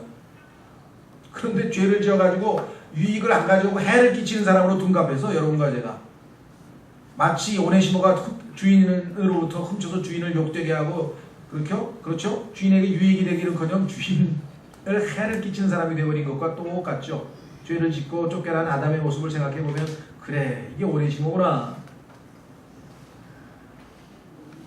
이라는 뜻을 지닌 오네시모라는 이름을 사용해서 고면합니다. 이게 바울의 기지예요. 기지문학이라고 그랬는데요. 기지가 번뜩이죠. 왜? 오네시모라고 하는 단어의 이름이 유익을 가져오는 이라는 뜻이거든. 과거에 너에게 유익을 가져오던 오네시모가 이제는 정반대가 되었구나. 얼마나 기지를 발휘해서 글을 썼습니까? 확인해보세요. 11절. 이제 지나간 때에는 내게 무익하였으나 이제는 너와 내게 유익함으로. 원래 유익하게 지음받은 자가 죄를 짓고 도망을 쳐서 무익하게 됐어. 여러분과 제가 죄인으로 있었을 때. 그런데 바울의 중재로 구원을 받고 주인에게 이제 유익한 자가 됐어. 이제는 예수 그리스도의 마음으로 회심한 마음을 품고 빌레몬에게 가서 열심히 노예로서 섬겨서 정말 그분을 주인을 기쁘게 하는 진정한 합당한 노예가 될 거야. 종이 될 거야. 누가? 니고데모가. 아니, 이 오네시모가. 그러니까 바울은 그거를 염두에 두고, 그 이름이 유익이잖아요. 과거에 원래 유익이 돼야 되는데 너에게 유익하게 됐었지 않냐, 그동안 죄를 지어서. 그런데 다시 유익하게 됐다. 그 이름을 가지고 아주 이 문학적 기질을 발휘하는 바울의 그 솜씨를 한번 보세요. 물론 하나님이 주신 솜씨고요. 그 다음에 빌레몬이 바울에게 과거에 보여준 친절과 사랑에 대해 칭찬한 후, 빌레몬은요, 예수 그리스도 안에서 바울을 진심으로 존경하고 너무나 잘했으면서 바울이 마음에 참 이런 성도만 있으면 내가 정말 사역자가 된 것을 얼마나 그렇게 늘 생각했던 사이였어요. 그 칭찬했어요. 후 바울은 그에게 노예에 대한 율법의 요구를 넘어서 형제로서 오네시모를 받아들일 것을 강청하고 있습니다. 그런데요, 이게 말이어서 그렇지 당시의 로마 사회의 분위기나 로마 사회에서 만약에 노예가 돌아왔는데 십자가 처형을 안 하면 이 사람은 그 사회에서 아주 그냥 뭐라 그러나요? 아주 왕따가 되는 겁니다. 상류 사회에서. 우리도 뭐 옛날에 보니까 그 누굽니까? 영국의 무슨 왕인지 공주인지 뭐 평민하고 결혼해가지고 왕권을 포기하고 뭐 그런 거 있잖아요. 우리가 볼 때는 야, 요즘 사람은 뭐 사랑이 뭐 대단하다 그런지 모르지만 그 정말 뭐랄까요, 그 귀족들 사이에서 보면은 너무나 어처구니없는 짓을 한 거잖아요. 우리도 과거에 이조 시대에 보면 아마 그런 사람들이 종종 있었는지 잘 모르겠어요. 양반인도 불구하고 예를 들면 뭐 평민과 결혼했다든가 뭐 그런 일들이 있었는지까지 잘 모르겠는데, 어쨌거나 빌레몬으로서는 정말 이게 믿음 안에서 행동하지 않으면 도저히 감당할 수 없는 엄청난 사회적인 압박이 있는 상황이 됐을 겁니다. 자, 그러면서 바울이 그가 빚졌던, 그는 오네시모죠. 오네시모가 너에게 빚을 졌던, 또 내가 내게 빚졌다면, 왜 그렇습니까? 복음의 빚을 졌잖아요. 바울이 복음을 전해줬잖아요. 그러니까 영원한 생명을 바울을 통해서 받은 거 아니에요. 라는 표현을 사용하고 있음에 주목하십시오. 그 얘기는 뭐냐면, 우리가 구원받는 것을 빚을 청산하는 것. 예수님께서 우리의 죄값을 다 갚았잖아요. 그래서 항상 빚을 청산하는 것이 구원의 용어로 사용되는 것을 볼 때 주목해 보시라. 오네시모로 인한 모든 손실에 대해 바울은 자신이 갚겠다고 약속합니다. 예수님께서 십자가에서 우리의 죄값을 다 갚은 거와 얼마나 똑같습니까? 바울은 빌레몬이 자신이 제안한 것보다 훨씬 더 잘할 것임을 확신한다고 말하면서, 대단하죠? 바울은 확신을 해요. 예수님께서, 아버지께서 우리를 자신이 생각한 것보다 훨씬 더 잘 선하게 대해주실 것을 확신하시고 있는 것처럼 대단한 신뢰를 하고 있죠. 서신을 마무리하는데, 그리고 자신이 석방되어 그를 찾아가 만나기를 바라고 있음도 알려줍니다. 얼마나 바울은 빌레몬을 진정한 형제라고 대하고 있는가. 여러분은 그렇게 그립고 진정으로 만나고 싶은 그런 형제들이 있는지 모르시겠어요. 그리스도인으로서 이런 형제들이 없다는 것은 그리 바람직한 건 아닙니다. 물론 조심하십시오. 모든 형제를 다 그럴 수는 없어요. 그렇죠? 어떤 사람은 친구가 많은데 친구가 많은 게 좋은 건 아니에요. 친구는 우리가 보통 다 아는 사람들을 포함해서 친구라고 한다면 그건 괜찮아요. 많을수록. 그러나 진정한 의미에서의 친구는 한두 명이죠. 자기의 약점과 그 속의 나약함과 이런 것까지 다 털어놓을 수 있는 사람이 한두 명이어야지 교회 사람 모두가 다 그런 대상이라 그럼 그 이상한 사람이지, 그 사람은. 그렇죠? 근데 어떤 분들은 그걸 바라는 거야. 우리 교회 가니까 교제할 사람, 교제할 사람 한두 명이면 돼요. 나머지 분들은 뭐예요? 지체로서 정중하게 존경하면서 하지만 하나님께서 정말 친밀하게 교제가 되고 약점까지 털어놓을 수 있고 그런 친구들, 그런 사람들은 두세 명, 한두 명. 예수님께서도 12명의 제자들 중에서 중요한 일이 있으면 딱 3명만 데리고 갔어요. 여러분들은 그게 예수님이 차별 대우하는 겁니까? 차별이 아니에요. 12명 다 똑같이 사랑하십니다. 그러나 인격이라고 하는 것은 자발적으로 더 자기와 친밀하게 사귈 수 있는 그런 친구들이 있는 거예요. 그렇죠? 반에서 초등학교 학생이 50명 있다 그러면 그 중에서 친한 친구는 두세 명, 한두 명이고 나머지는 다 친구들이잖아요.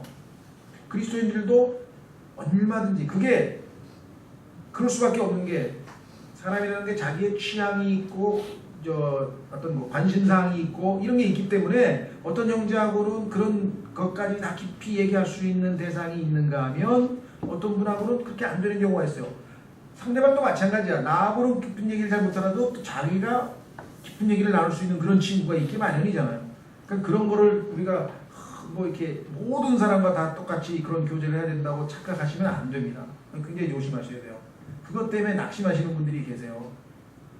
모든 사람과 그런 교제를 다 원할 수는 없는 거거든요. 그래서 그건 우리가 조심해야. 예수님도 중요한 일이 있을 때에는 자기 마음을 그래도 알아줄 사람 3명을 데리고 갑니다. 이 야고보, 요한, 베드로였어요. 그런데 그 중에서도 아주 예수님의 품에 기대서 예수님하고 더 가까이 있으면서 이름이 요한인데 그 이름이란 요한이란 말이 사랑받는 이란 뜻이거든요. 근데 자기의 이름을 안 밝히고 요한복음에서 그 사랑받는 이가, 그 사랑하시는 이가 하면서 자기를 예수님, 자기 별명을 불러요. 그만큼 자기는 예수님의 사랑을 많이 받은 사람인 거고. 근데 실제로 성경에 보니까 계시록 4장에서 요한을 이 세상에 있는 모든 사람들이 하나님께서 세상을 이처럼 사랑하사 독생하신 아들을 주셨으니 온 세상을 다 사랑하셨잖아요, 하나님이. 그렇죠? 십자가에서 죽으셨잖아요. 그런데 그 중에서도 그 세상은 죄인들이란 말이에요. 그 죄인들을 사랑한 사람 말고 이제 예수님을 믿어서 예수 그리스도의 신부가 된 자들은 신부로서의 특별한 사랑이 있잖아요.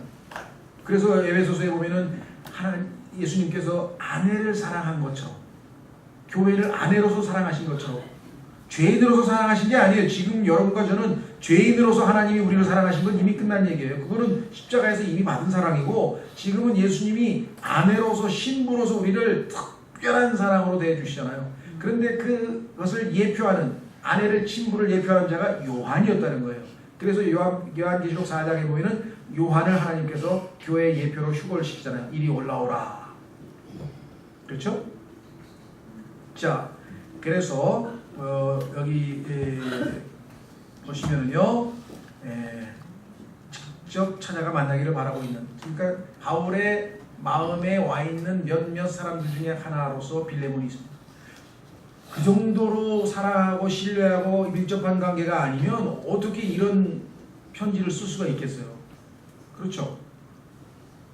자, 그 다음에 이 서신은 기기문학의 전형으로 화해의 복음을 아름답게 그려내고 있다고 하겠습니다. 제가 죄악된 인간과 하나님과의 화해를 위해서 예수 그리스도께서 중보자로 나선 것처럼 죄악을 저지르 주인에게 죄를 저지르고 떠나버린 오네시모와 주인 빌레몬과의 관계를 회복시키기 위해서 바울이 중재자로 나선 것이 얼마만큼 복음을 정확하게 우리에게 보여주느냐. 사실은 시간이 돼서 빌레몬서를 90분의 한 강의를 하면 이 복음과 그다음에 이 빌레몬과 오네시모와 그다음에 이 세 사람의 관계를 아주 좀 더 자세하게 공부를 하고 싶었습니다만은 기회가 언젠가 한번 있겠죠. 주일날 오전에 한번 하든지 언젠가 한번 하려고 하는데요. 그래서 마틴 루터는 우리는 다 뭐라고 얘기했냐면은 오네시모다. 우리는 다 오네시모다. 그래서 로크만 박사 같은 경우도 뭐라고 하냐면요, 17절서부터 오네시모에다가 자기 이름을 집어넣고 바울에다가 그리스도를 집어넣고 빌레몬에다가 하나님 아버지를 집어넣으면 정확하게 복음으로 맞아떨어진다, 이렇게 얘기를 했어요. 실제로 한번 해보시면 정확하게 복음과 일치하는 것을 우리가 알 수 있죠. 예. 자, 그래서 한번 이제 본문을 한번 가보겠습니다. 한번 읽어가면서 1절, 예수 그리스도의 갇힌 자 된 바울과 우리 형제 디모데는, 바울이 감옥에 있다는 사실을 굳이 얘기를 했습니다. 뭔가 이유가 있겠죠. 우리는 예수 그리스도를 잘 믿으면 만사형통 복음이라고 하는데 그게 얼마나 엉터리인가를 보여주겠죠. 가장 하나님을 잘 섬기는 사람이 감옥에까지 간 현실을 우리가 성경에서 확인하게 됩니다. 그 다음에 우리가 극진히 사랑하는 자요 동료 일꾼인 빌레몬과, 빌레몬을 부를 때 그냥 부른 게 아니라 동료 일꾼이라고 그랬어요. fellow laborer, 함께 일하는, 주님을 위해서 함께 일하는 동역자라 알겠죠? 자, 빌레몬서 뒤쪽으로 가보세요. 끝부분에 가면은요 23절에 또 다른 사람 하나를 불러요. 그리스도 예수님 안에서 나와 함께 갇힌 자 된 에바브라가 내게 문안하며. 그러니까 빌레몬은 동료 동역자고 같이 하나님의 같은 동료 일꾼이고, 또 다른 사람은 같이 감옥 동기야. 예를 들면 감옥 동기도 있어. 그래서 여기 성경에서는 그것을 나와 함께 갇힌 자라 그랬죠.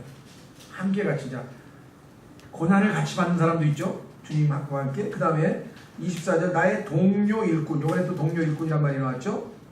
이런 표현들이 성경에서 바울이 사용하는 용어입니다.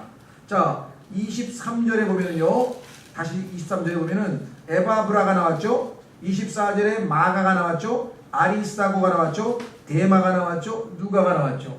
그러니까 23절에 5명이 나오죠. 그렇죠?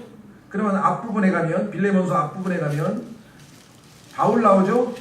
디모데 나오죠. 2절에 우리가 사랑하는 아비아 나오죠. 아기뽀 나오죠. 그렇죠? 이렇게 해서 쭉 내려가면 몇 명이니까 5명이죠. 보세요. 1절에 바울, 디모데, 2절에 아비와 아기뽀, 3절에 그 다음에 누굽니까? 빌레몬. 1절에 그러니까 세 사람, 바울, 디모데, 빌레몬, 2절에 아비아, 아기뽀. 5사람이 나오고 끝부분에 23절에 가면 또 5사람이 나와요. 그러니까 빌레몬서에는 총 11명의 사람이 등장하는데, 그리스도인이 등장하는데, 앞부분에 5명이 나오고 뒷부분에 5명이 나오는데, 가운데 11명 중에서 가운데에 있는 오네시모가 등장해요. 참 재밌게 돼 있죠, 구조가.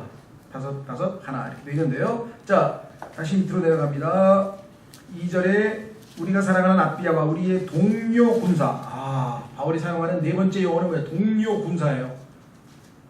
군대 동기도 있어요. 감옥 동기도 있고, 그 다음에 사역 동기도 있고. 야, 정말 여러분 어떠십니까? 군대 동기, 사역 동기, 그 다음에 우리도 사회 보면은 학교 동창이 있고, 고향 동창이 있고, 그 다음에 직장 동료 있고, 6이렇듯이 바울도 그리스도 안에서 이런 다양한 동료들이 있었습니다.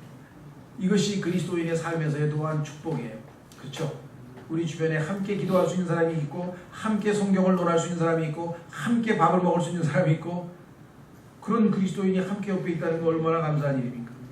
바울도 고백하잖아요. 3절 하나님 우리 아버지와 주 예수 그리스도로부터 은혜와 평강이 너희에게 있기를 원하노라. 지난번 말씀드렸죠. 교회 서신에만, 즉 디모데 전서, 후서, 디도서 이 세 개의 서신에만 뭐가 들어간다고요? 긍휼, 은혜와 평강 사이에 긍휼이 하나 들어가.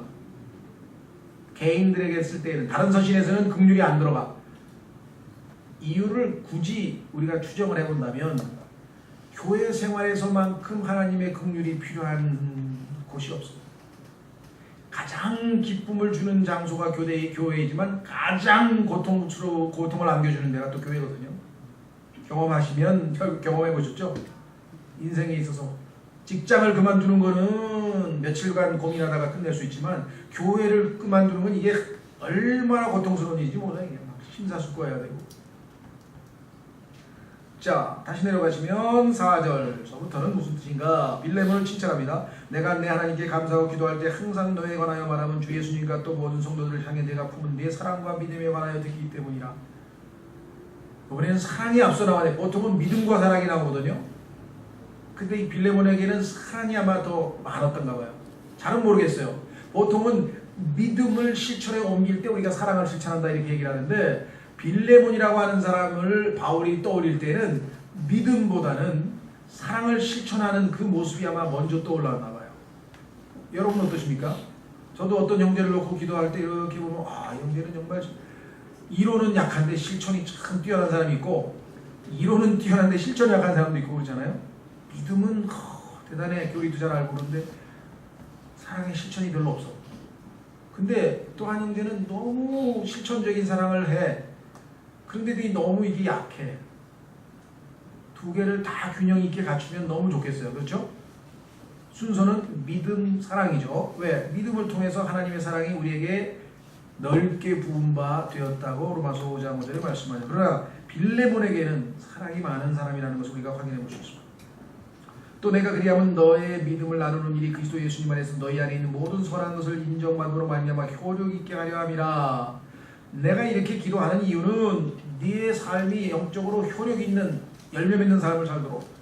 7절 형제여 성도들의 속 중심이 너로 말미암아 상쾌하게 되었어. 정말 이 글을 여러분들이 읽으면 여러분 주변에 그래, 그 형제는 그런 형제야 라는 형제들이 있으면 참 행복한 그리스도인일 것 같아요. 속 중심은 말하면 우리 마음에 대한 얘기죠. 그렇죠? 하여간 어떤 형제는 형제들의 마음을 아주 상쾌하게 기쁨을 가져다주는 그런 형제들이 있죠.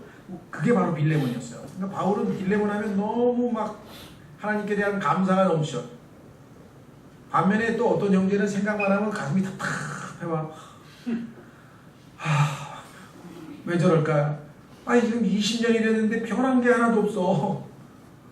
그런데 또 차갑지도 않고 뜨겁지도 않은데 교회는 계속 나와. 또 아예 얼로 가버렸으면 아이고 세상으로 가버렸나 보다 그럴 텐데 가지도 않고 오지도 않고 그런 사람도 있고요. 다양해요. 자, 우리는 내 사랑 안에서 큰 기쁨과 안위를 얻었노라.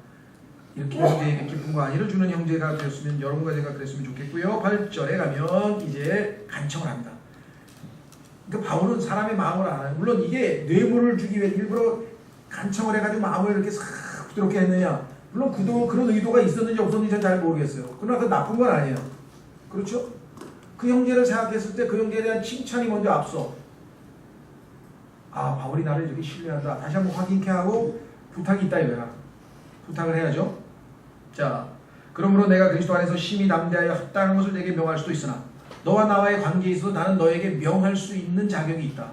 너에게 복음을 전해주었고 너에게 성경을 가르쳐주었고 충분히 내가 영적인 것을 너에게 공급했으니 내가 뭔가 부탁할 수 있는 자격은 있지만 그러고 싶진 않다. 사랑으로 간청하고 싶다. 이거 얼마나 돼? 그렇죠? 부모 자식 간에도 때로는 명령이 아니라 부탁할 때 더 좋은 성과가 나올 때도 있죠. 9절 도리어 사랑으로 인해 내게 간청하노라. 내가 너를 사랑하기 때문에 그런 관계로서 너한테 부탁하고 싶지 않다.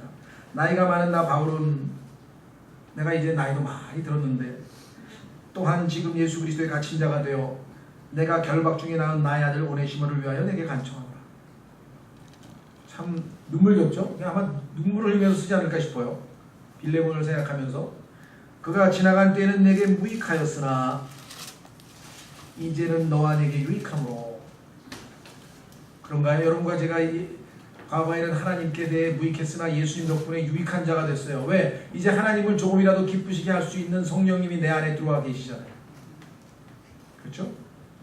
12절 내가 그를 다시 보내었노니 그런즉 너는 그를 받아들이라. 그는 곧 내 속 중심과 같은 자니라. 자, 노예제도에 대해서도 사실 여기서 할 말이 굉장히 많은데요. 성경에서는 어떤 사람이 노예 생활을 하다가 노예로서 구원을 받았으면 그대로 노예로서 그 주인을 섬기라는 거예요. 에이브람 링컨이 시도한 노예 해방 제도는 성경적으로 지지받을 수 없는 겁니다. 여러분 그런가요? 성경은 그렇게 말씀하고 있어요. 차라리 이제껏은 억지로 노예 생활했지만 지금부터는 하나님의 말씀에 순종해서 정말 하나님께 순종하는 마음으로 주인을 섬기라는 거예요. 나중에 그러나 하나님은 너를 뭐로 봐요? 자유인으로 대해주는 거야. 영적으로는 완전히 그리스도 안에서 자유인이야. 그리고 나중에 거기에 대한 보상은 하나님께서 다 해주시겠다는 거예요. 그래서 진정한 그리스도인들은 링컨의 노예 해방 때 안 도망갔습니다. 거듭난 그리스도인은 그대로 말씀대로 주인을 섬긴다. 성경이. 자, 그래서 이 노예제도에 대해서도요, 성경에서 가르치는 노예제도와 하나님께서 정하신 그것과 세상적으로 생각하는 것과는 많은 차이가 있음을 우리가 보게 됩니다. 그럼 나중에 또 기회 있으면 한번 공부를 했으면 좋겠네요. 자, 그 다음에 13절 내가 그를 나와 함께 있게 하여 복음으로 인해 결박당한 나를 너 대신 섬기게 할 수도 있었으나. 원래는 네가 나를 섬겨야 되는데 네가 내 곁에 없으니까 그를 대신해서 나를 섬기게 할 수도 있었지만 너희 동의 없이는 내가 아무것도 하기를 원치 않으니. 왜? 원래 네 소유니까 그 노예가. 네가 자발적으로 제가 오네시모를 보내드릴 테니까 형제님을 섬기게 하겠습니다. 그러면 모를까? 내가 내 멋대로 하고 싶지는 않다. 이것은 내가 베푸는 은택이 마지못해 하는 것처럼 되지 아니하고 자진해서 하는 것처럼 되게 하여 함이라. 얼마나 세심합니까? 만약에 니고데모 오네시모를 내가 니 대신 나를 섬기도록 여기 내가 좀 데리고 있으마. 그래도 할 말은 없지만 그러면 마음으로 진정으로 원했는지 안 했는지를 알 수가 없잖아요. 그렇죠? 내가 보내겠다 이게. 그러니 네가 원하면 다시 보내라 이거죠. 15절 그런즉 그가 잠시 떠난 것은 아마도 내가 그를 영원히 받아들이게 하려 함이니. 멋있죠? 하나님께서 네가 그를 잠시 떠나게 보내고 왜? 도둑질해가지고 훔쳐갔으니까 너에게 큰 해가 끼쳤는지 모르지만 하나님은 합력해서 선을 이루어서 오히려 그가 거듭나서 구원받아서 새로운 생명을 얻어서 이제는 과거에 의무적으로 너를 섬기는 게 아니라 진심으로 사랑해서 존경해서 너를 섬기는 자로 가니 넌 유익을 얻은 거 아니냐 이 말이에요. 그렇죠? 16절 이제는 종으로서가 아니요 오히려 종 이상의 사랑하는 형제로서니라. 얼마나 감사하냐. 그렇다고 해서 종의 신분이 벗어나느냐? 아닙니다. 특별히 내게 그러하거나 하물며 내게는 육신 안에서나 주 안에서 얼마나 더 많이 그러하냐. 나에게는 영적인 아들이지만 너에게는 육신의 종이기도 하니 너에게는 얼마나 특별한 관계냐. 그러므로 내가 나를 동반자로 여기거든 마치 나를 받아들이는 같이 그를 받아들이라. 예수님 덕분에 우리가 하나님이 우리를 볼 때 예수 그리스도로 옷 입은 채로 우리를 아들로서 받아들여 주신다는 사실 아세요? 그게 에베소서 1장 6절에 그의 사랑하시는 분 안에서 우리를 받아들이셨노라 이렇게 써있어요. 하나님이 우리를 예수님 안에서 예수님처럼 받아줬어요. 그런데 개혁성경을 비롯한 엉터리 성경은 다 구절을 없애버렸어요. 성경에서 하나님이 우리를 accepted 받아주셨다는 것은 킹제임스 성경밖에 안 나와요. 엉터리로 다 뜯어고쳤어요. 세심한 것 하나하나 보면 하나님께서 얼마나 킹제임스 성경 속에 하나님의 숨은 진리들이 숨겨져 있는지 몰라요. 제가 시간이 없으니까 그걸 다 찾지 못하고 지금 해서 안타깝습니다만. 자, 그 다음에 18절 만일 그가 네게 잘못을 했거나 조금이라도 빚을 졌거든 그것을 내 회계장부에 넣어라. 전가의 법칙이죠. 나 바울은 내 손으로 그것을 썼노니 내가 그것을 갚으리. 그러나 내가 이외에 내 자신마저도 내게 빚지고 있는 것에 대하여는 내가 내게 말하지 아니하노라. 참 바울의 기지죠. 그러니까 그러나 잘 생각해봐. 네가 나에게 얼마나 많은 빚을 지고 있는가. 그죠? 영원한 생명을 빚지고 있는 거야. 참 20절 참으로 형제여 내가 주 안에서 너로 말미암아 기쁨을 얻게 하고 내 속중심을 주 안에서 상쾌하게 하라. 네가 나를 그렇게 이제껏 해왔는데 그리 되었으면 좋겠다. 그런 관계가 유지되었으면 좋겠다. 21절 나는 내가 순종할 것을 확신함으로 내게 썼으며 또한 내가 말하는 것 이상으로 네가 행할 줄을 아노라. 여러분들 에베소서에 보면요. 우리가 생각한 것 이상으로 기도한 것 이상으로 하나님께서 응답하시리라 하는 바울의 기도가 있어요. 여러분 체험하셨는지 모르겠어요. 저는 그 구절이 자주 떠올라요. 기도했는데 내가 생각한 것보다 훨씬 더 12강줄이 넘치게 채워주시는 하나님이심을 보게 될 때가 자주 있거든요. 22절 한편 이외에도 또한 나를 위해 숙소를 마련하라. 너희 기도를 통해 내가 너희에게로 보내줄 줄 확신하노라. 정말 그 구절들이 우리가 생각할 때는 야 이거 너무 사적인 얘기가 성경에 나오지 않느냐. 이것은 사적인 얘기가 아니라요. 바울이 로마서부터 시작해서 디도서까지의 모든 교리를 실제적으로 바울은 실천하고 있다는 것을 입증하는 거예요. 교리만 가르친 게 아니에요. 이 빌레몬서 하나를 통해서 바울은 실제적으로 교리를 생활하고 있고 삶에서 실천하고 있다는 것을 여기 보이고 있죠. 한마디 한마디가 다 감동으로 점철되죠. 그리스도 예수님 안에서 나와 함께 갇힌 자된 에바브로가 내게 문안하며 나의 동료 일꾼 마가와 아리스다고와 데마와 누가가 문안하노라. 그런데 안타깝게도 이 데마는 나중에 세상을 사랑하여 나를 버리고 가버렸다 그랬네요. 디모데후서에서 우리 주 예수 그리스도의 내가 너희 영과 지난번도 말씀드렸죠. 가끔가다가 너희와 함께 했다가 너희 영과 왜 인간에게 있어서 가장 하나님과 교제할 수 있는 영이기 때문에 영에다가 우리 속사람에게다 초점을 맞춰서 너희 영과 함께 있기를 원하노라. 예, 오네시모 아니죠 빌레몬서도 오늘은 사실은 고민을 많이 했어요. 이거를 90분 동안 늘려서 12월 8일까지 한 주를 더 공부를 하는 게 나을까 말까 막 고민했는데 제가 생각할 때 내가 개요 시간이니까 그러니까 빌레몬서 자체를 강의하는 시간에 뭐 시간을 갖기를 한 구절 한 구절 처음부터 새로 강의를 하는 시간을 기회가 있으면 한번 갖겠습니다. 그렇게 아시고요. 다음 시간에는 우리가 성경 속의 지성소라고 알려진 히브리서를 계속 공부하게 되어서 기대가 되네요. 오늘은 여기까지 하겠습니다.